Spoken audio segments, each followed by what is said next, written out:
Hey guys, Prowl 1701, and today we are reviewing the Aztecs with the first Doctor, William Hartnell, from season 1.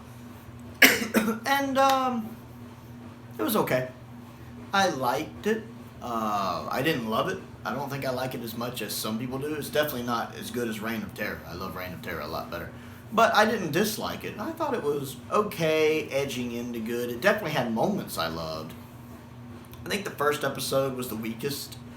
From a technical standpoint and from a story standpoint, I wasn't really clicking with it until right before the end when the Doctor has that scene when he's talking to Barbara about not being able to change history. That's my favorite scene in the whole story.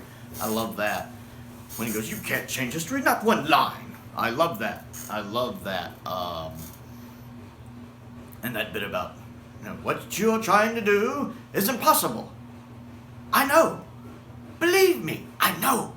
And I went more into discussing why I love that so much in my review of episode 1. So if you really want an in-depth thought on that, check out that. But I really enjoyed that scene. It's one of my favorite first Doctor scenes. And knowing what we do more about Doctor Who almost 60 years on, there's a lot retroactively you can put into that scene and get out of that scene, so to speak. And I do. There's a lot of headcanon I have with that little scene that I really like, because there's a vulnerability to the first Doctor. I think that shows, if you look at how Hartnell does that scene, the way the camera work's done, the way it holds on his face after he says the lines, there's a vulnerability there that I really like. The set design I really loved for this story. I really enjoyed the set design.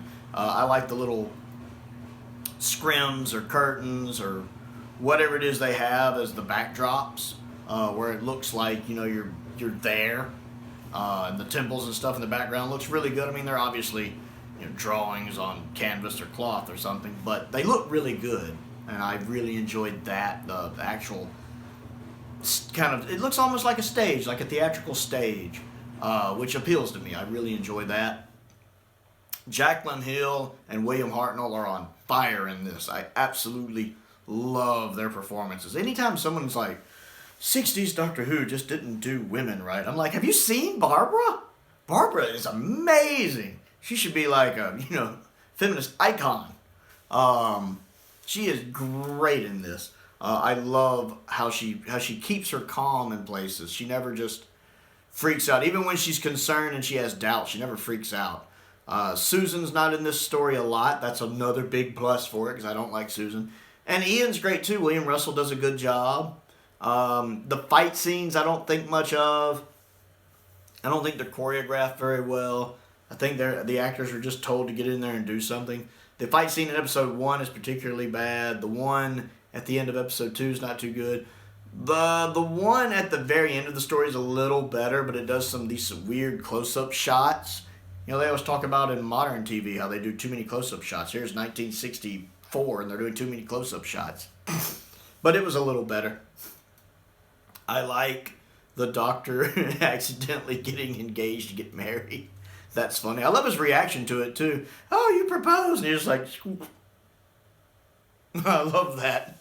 That stunned look. And then when Ian is picking at him about it later, it's like, "Oh, I hadn't gotten engaged to a fiancée." And Ian just thinks it's hilarious. "Oh, and Doctor, congratulations." And Hartnell's just like,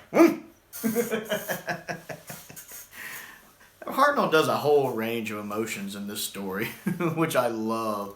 And I like the fact he seems to have had affection for the woman involved, too. I also like the fact that a lot of the shots of the first Doctor that were used in Name of the Doctor at the end of Series 7, I believe are taken from this story. There's one where you see him going into a temple, which looks like the same shot they used of the Doctor going into the TARDIS at the beginning of Name of the Doctor. And then also at the beginning, when she's like, "You're about to make a very big mistake," and you see Hartnell, that shot was used from this story.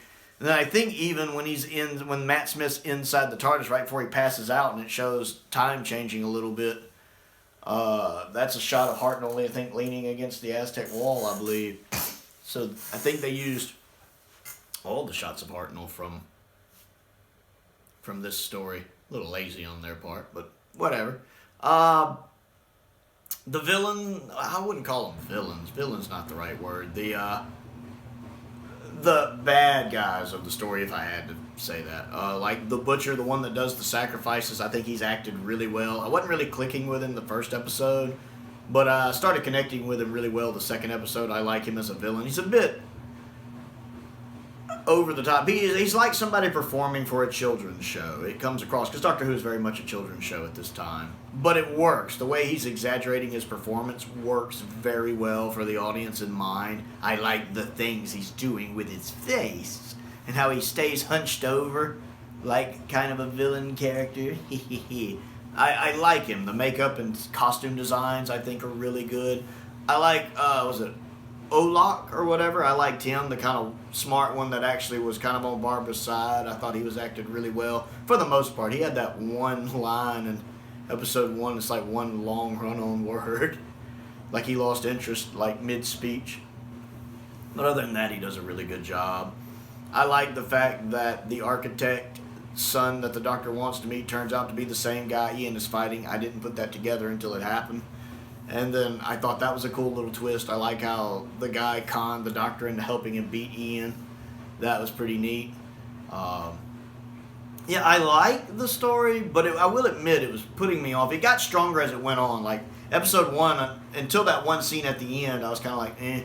Episode 2 was getting better. Episodes 3 and 4 I enjoyed more.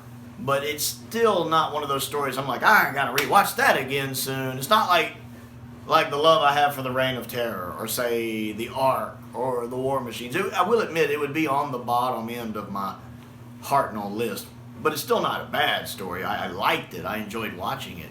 I don't see myself going back to it anytime soon, maybe in a couple years, because I could see this being one I appreciate more as a rewatch. It might grow on me more.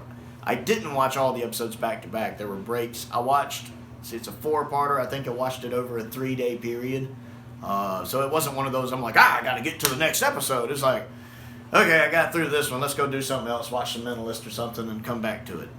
But overall, I liked it. I definitely want to give a huge shout out to one of my subscribers, Steve Knievel, who sent it to me in my P.O. box. I really appreciate that, because I have always wanted to see the Aztecs. I know it has a really good reputation.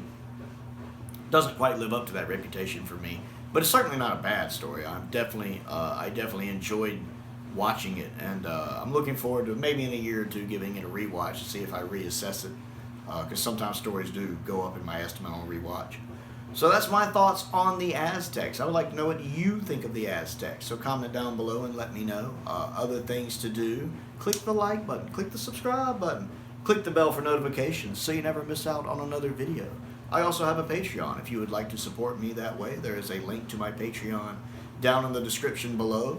People who are patrons at different tier levels get access to different things like polls to vote in, extra videos, exclusive videos, early access to some videos, stuff like that. I want to give a shout out to 2 of my top tier patrons, the 5th Doctor and Stephen Crane. I really appreciate their support, just as I appreciate the support of all of my patrons.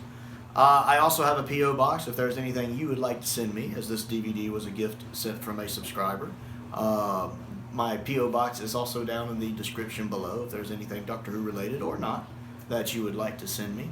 My Amazon wish list is also down in the description below as well if you would like to send me anything that way. But most importantly, thank you for watching.